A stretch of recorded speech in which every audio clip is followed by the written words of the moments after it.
We are Didi and Arma, and in our daily lives we support people on the path of self-liberation. We teach time-tested energy skills like Qigong, Tai Chi, internal alchemy, traditional nutrition and meditation. We help people release stagnation, build energy, and become aligned with themselves and their purpose in life. In this podcast, we share the methods, skills, and solutions that helped us, our students, and now hopefully you move forward. Let's explore transformation together. Today, we are starting a new series about building internal power. And this is such a huge part of the Qigong process.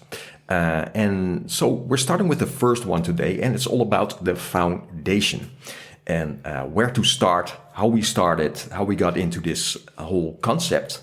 And so it's going to be an interesting ride for the next, I don't know how many, maybe 8 weeks or something like that. We're going to see.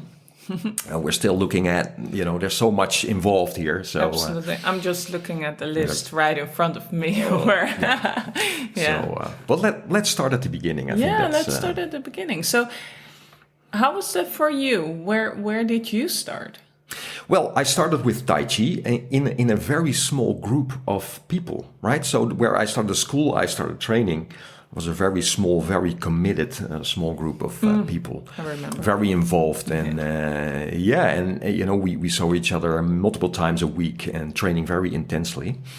And also all sorts of books were going around, right? We would be exchanging books about Taoism, all sorts of things. Obviously Tai Chi and beautiful things, but also books about Neidan, or as it's called, internal alchemy. And when I started reading about that, I was very fascinated because something just resonated. Yeah.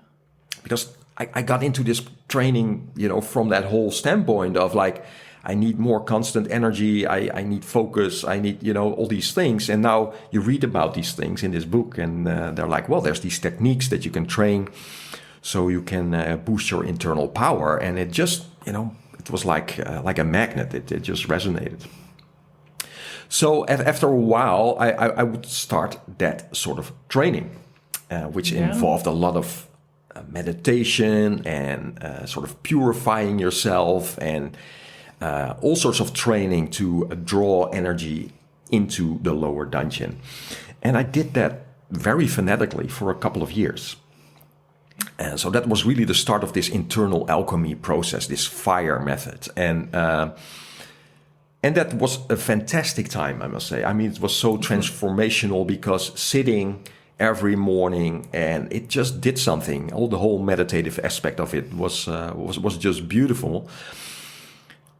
And it got hot. It was a fire training, so it got very hot down there. And it was like, well, I'm well on my way here. This is awesome. And this is what I was reading about, and it was happening. So that was great. But there was also some side effects here now. because of this fire. I'm already pretty fiery type, especially in those days. So it sort of started working against me as well. I was feeling that I was sort of out of balance, too much heat, and there were, emotional issues as a result of that. So it sort of found my weakness. And but I was still on my way with it. I was aware of that, but just still doing it. But at the same time, around that point, I started, I got in touch with Sifu Mark Rasmus for the first time. And we were going to go over to Thailand to train. And when we got there, I talked to him about this stuff. He was like, what are you training, etc.? What are you doing? I was like, well, I'm doing this internal alchemy and this fire method. And he was like, He was not that, he was not very enthusiastically about that. He was asking me questions like, so you're building all this fire, you're building this this energy, but what are you doing with it? Is it going somewhere? Because if you're just training this energy for energy's sake, he was like, why would you hold on to anything? And that's a good question. Yeah, why would you hold on to anything? About it, yeah. Right? And that was such a profound thing for him to say, and it really resonated. Yeah. And then he gave me an alternative. He was like, well, why not become a great energy conductor? Energy is everywhere. Yeah. Just let it pass through you, right? Build an elastic body. That was his message. Yeah. So building a ton of fascia, because fascia is an energy conductor, will help you, become an energy conductor. And of course, there's methods of short-term storing of energy for training's sake or anything. Yeah. But yeah, this was a turnaround. Absolutely. Yeah. And it costs a lot of effort to keep that, to maintain that energy if you store it. Yeah. It's a sort of a. It made sense when he said it. It made complete sense in all sorts of ways. Yeah. Also philosophically, it's like, why would you hold on to anything? Yeah, I love that. And energy is everywhere, right? So, and you're an energy being in an energy reality. So let it pass through you. So then the training started, and we got into fascia development, just creating an elastic body. Yeah. And that was great when we start. Well, you started. You did the training with Mark Rasmus, but you took it home. Absolutely, yeah. And we started training together. We went for it. Yeah, completely. Yeah, absolutely. From that, even before you went over, we saw his videos and we started training already, and we were both hooked. Absolutely, yeah. So in those days, I think the first time I contacted him and met him, there was like half a year between, something like that. So I already had access to a lot of his material and started training that. And then when we got in Thailand, he gave me that message, and it was like, this just makes sense. So I dropped that fire method immediately, never went back. And but although I was happy that I started with that, right? It was the entry, and it probably works for some people. This thing, I'm pretty sure, but it didn't work for me. Yeah, and I think what was a good thing about it was that you had a lot of discipline following the method. So for you, there was it was something to go for. Yeah. It was a structure there, and again with the next step you made, there was also a structure, and that really helps to kind of walk that path. To have, if you have a path and a clear understanding where you're going, okay. Now you can do it and just, absolutely. I mean, I was already on the rails going a direction, but now I just, I went to another track, but with the same sort of commitment, right? I mean, obviously Qigong, to build Qigong, is a commitment path, right? And I understood that. I was like, well, if this is the only thing I will do in my life, this is what it is, because it was such a deep, profound, resonating thing going on with it that, I mean, the discipline was not an issue for me at all. I just realized, you have to, walk the path and just do that stuff. That's so important. It's not something you can do every month and then do a full day. That will not help. It just doesn't work that way at all. No. So developing internal power, it needs dedication. It needs something beyond the training. It's more like you envision a certain goal. You see yourself in the future. You project the ideal self. Yeah. And I was like, wow, is that possible? If that's possible, what's in store for me, right? That was just such a big thing. I think it awakened some spirit senses already, right? It was like, wow, there's something happening there, and that already also started with reading books, right? The books about right back to the beginning here, but also resonated deeply in that sense. Like there's something. This is on the route to enlightenment. That's what I felt, and it was like this is more important than anything else. personally. Yeah. So yeah, dedication, discipline for sure. So let's go a little bit deeper into fascia. Yeah, sure. So so we're talking about connective tissue here, the white tissue, the tendons, the ligaments, the stuff that connects everything. Like a set of springs, right? We're built as a set of springs. Everything has an elasticity to it. So every cell of your body has a little layer of fascia around it, which communicates with the next cell, etc. So all communication in your body takes place on that level. So your nervous system, it's also the riverbed for all the energy streams, the meridians. So it conducts everything in your system. Yeah. So developing fascia leads to better communication in your system, an openness, construction, alignment. All these things are in the elasticity. And fascia, connective tissue. Yeah. Think about connective, right? Even if I say it's connective tissue. Yeah. It's kind of you said foundation. And also from traditional Chinese medicine standpoint, it's the stability of your system. It holds everything into place. Exactly. It makes everything work, communicate, but it gives the elasticity to make sure your organs are in their place, everything is supported, right? Supported, yeah. Yeah, so this has a large influence, right, Didi, on everything. If you come from this traditional Chinese medicine standpoint, influencing. Obviously, we're doing a lot of exercises to strengthen the fascia, but also the diet is such an important part of it, right? Because so there's this connection, right, between the diet and the fascia. Oh yeah, in traditional Chinese medicine, and people who've been studying traditional Chinese medicine, if you look at the earth element, it's all about digestion. Sure. But the organs that belong to it, the stomach and the spleen, and then there's also a layer in the body that's connected to that element, which is the fascia.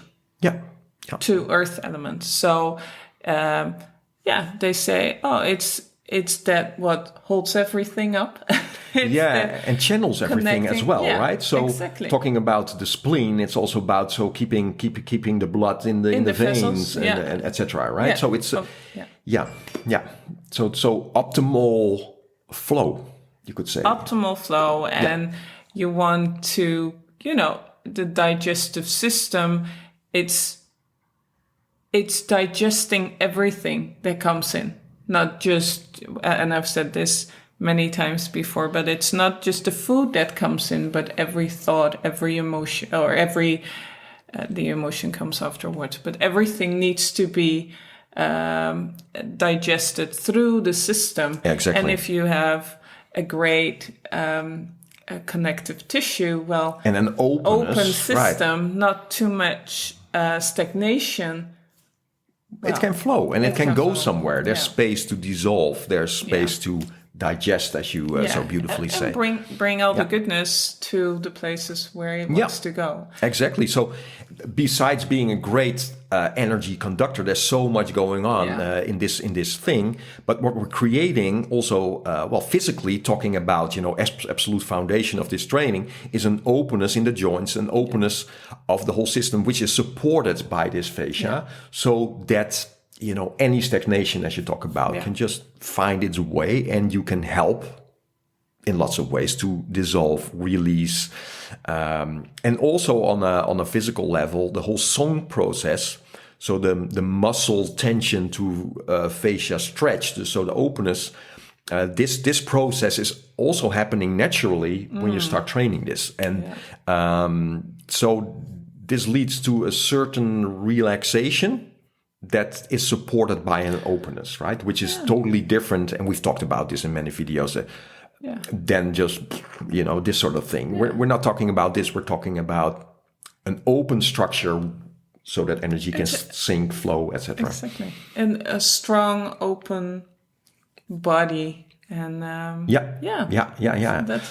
Yeah, so training this and going deep into that training will sort of reset your system, right? In the beginning, it's just like, nice, I've been doing stretch exercises and things like that, and I feel great. But after a while, this becomes so strong that it will just be there for you. You've changed, you've transformed. You see, this is the training where people, if they come in and start to do this work, their whole posture changes. Completely. So the way you stand, the way you present yourself. And when people walk in and there is such a difference from when they walk in and when they walk out. Oh, totally. They've changed. They've changed, yeah. And they stand differently into the world. No, this whole physiology has changed, so they change as well. Yeah. And, but I went really deep with the training. So exercises like stretching exercises, throwing exercises, but also going to the gym, right? Also, for Mark Rasmus took us to the gym and, showed us different holding exercises with pulleys and stretching into, in a resistance, and then sort of pressurizing this elasticity makes it grow faster, and I went really deep with that. But we also do a lot of kettlebell training. Kettlebells, right? I love the kettlebells. Yeah, kettlebell we do training. That every morning with the stretches in between, and all sorts of exercises that involve the whole construction are awesome. Trampoline, you can talk about the trampoline. And it was something that even before the training, my nephew and niece have this huge trampoline in their garden. It's big, yeah. It's big. And it holds 3 people easily, right? Something like that. Yeah. So whenever I went over there, of course, first thing I did was to climb on the trampoline and jump up and down with them. And they are much more advanced as me because they make all these.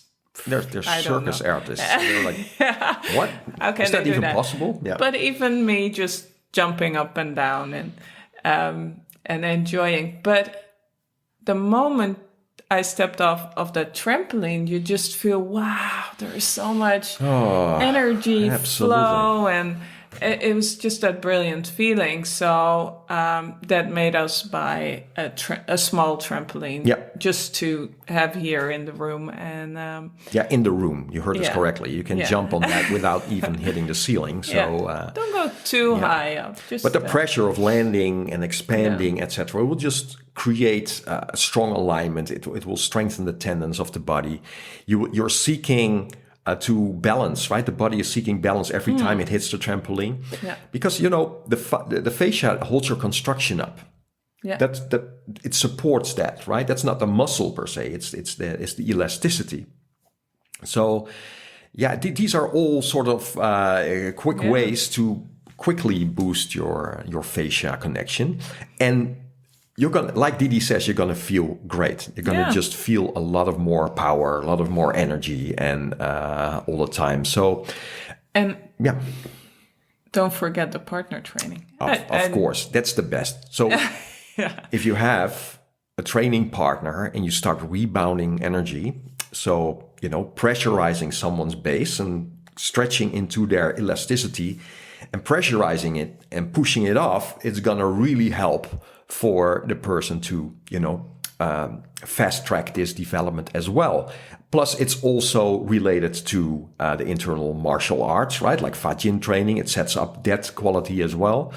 So rebounding training with a partner is just amazing. Yeah, and it's just a lot of fun as well. Great fun. It's just the feeling you get, which I just described on the trampoline. It's also the thing when you train with a partner, especially, when chi and energy flows, and it's just fun to do. There's many layers to that training, but we're talking more about the fascia thing, and that's just such a great way to test it, to strengthen it, etc. And there's obviously much more to it, but this is great. So. Get a partner, and this is obviously also what we teach in the workshops that we do. We start that on the first day. right? Yeah. Because it's such a great thing. So yeah, all sorts of exercises that pressurize and the elasticity, and then it will just get stronger, very strong. Yeah, and that's what if I talk about me personally, it's you become so much more connected, and it's, you feel stronger. You feel like, I've always been physical in a way of like doing a lot of ballet and yoga and all that kind of stuff. Yeah. But also training with kettlebells and doing the partner training, it just makes you physical stronger. Yeah. And it changes something in your Absolutely. your And being. Yeah. so combining this training with lots of exercises, and we're going to go into that, of course, as well. Lots of releasing exercises will just get this song process going quickly as well. So it's a matter of, it's physical training, but it's also relaxation training, dissolving training at the same time. I think a lot of people in Tai Chi are sort of hesitant about physical training because they keep hearing it's just relaxing, and then it should work. But out of my experience, that's not true. It's a balance, right? So it's strengthening on one side and relaxing. So muscle training also, if you train you start working out with muscle training, you're also building fascia. Connective tissue is part of that. But you need to be stretching at the same time. You need to do all sorts of exercises that support the relaxation while you're doing that. So it's a fine balance. It's not just going to the gym and isolating muscle and training. No, it's not about that. It's all sorts of exercises that strengthen the total. It opens the total under pressure, if you will. So you get the pressure off. It's like, boom, you're just open. Now there's room to relax. It will happen by itself, but there's lots of exercises also to support this song process. And there's a lot of, one of my first teacher, his teacher came from China, from the Fei family, from Nanjing, and they were famous in that region. And he was like, they trained with objects all the time. He was like, what? No object training? Why not? They were training with like big stone balls and etc. I've heard 60 kilos, right? Working up to that sort of stuff. They would do hard qigong demonstrations, hitting bricks on someone's back and all sorts of. Yeah, I mean, these were internal artists, right? It's not only about like that stuff. It's just, I don't know how that came in to the world, but it's a shame because you're missing out on the internal power, and internal power is also a physical thing. I still have a road to go if I'm climbing up to 60 kilo. Wow. Yeah. Well, I mean, you're working on it every day. Absolutely. And you've got a great energy. We all know that. So, yeah. So, and we were already talking about, okay, it's the training, it's the physical exercises, and you take that along in your daily life. But there's more to support that, because what I was just saying about traditional Chinese medicine, saying, it's related to earth element. What you're eating is very important to support your facial development. Absolutely. If you eat crappy food, then it's so much harder to, or actually impossible, to have a good facial development. Sure, and not only that, it's such a complete thing. It's on the fascia, but it's also on the focus. It's also on the discipline level. It's the commitment level that needs energy. That needs good energy, and what you bring inside, it's the only thing that's gonna, So that's such a huge part of it. It's not a sexy topic for most people. I don't know. But I think it's pretty sexy. Yeah. Me too, because I just love it. We changed that completely. I love food, so And, yeah. and that's going to be a whole episode in this But series. to give some pointers, something that it's especially the spleen energy, and as we talk, do remember this is traditional Chinese medicine. So spleen energy, if you want a good digestion, the spleen doesn't like sweet, very sweet, sticky food. So all the candy, which is sticky and Sugars sweet, and sugar is like it's a no-no for the spleen. So for a great digestion, you might want to consider taking all the sugar out of your diet and the sticky, sweet stuff. Yeah. And especially when it's cold. So ice cream with a lot of the sugary stuff around it. Yeah. Well, but also the dampening stuff, right? It's more like too milk, cold to the milk, yogurts. And you have to be careful with that as well, right? Something that will just dampen. Yeah, absolutely. And of course, it always depends on your own system, where you live. But in general, it's not the greatest things for the body to digest. And of course, and I sometimes forget to mention it because it's so obvious, but all the produced foods. So the thing is, most people they always ask me, oh, so what do I eat? And the first thing I said, you always start with taking out the stuff that doesn't work for you. Yeah. So the more extremer stuff. And, And first take that out, which is the most difficult thing, and then you start building up with natural foods. And oh, that's a great tip. Also, when I started my first adventure in internal alchemy, I did a reset of 100 days, and I really took that stuff out. It was like no coffee, no sugar. I'm gonna really focus on quieting down. And so I needed to get these extremes out of my system. And I did that for 100 days, and then I never went back again. That was the good thing about it, because you start really feeling and focusing in a way that was just, I would be so distracted, with all that influence in my system. So when I cut that out of my diet, everything started to change. So that allow yourself a couple of months of a reset, and then and see how you feel. It's going to be so much better. Yeah, absolutely. And the time is almost up Wow. already, Yeah. and we have so much more to talk about. So. Yeah, and there's much more coming about this topic. So I hope this inspires you to start this fascia journey as well. Yeah, I hope that was helpful. And I'm happy to talk about it more in our next podcast. So absolutely. See you there. See you there. Thanks for listening. Bye. Bye.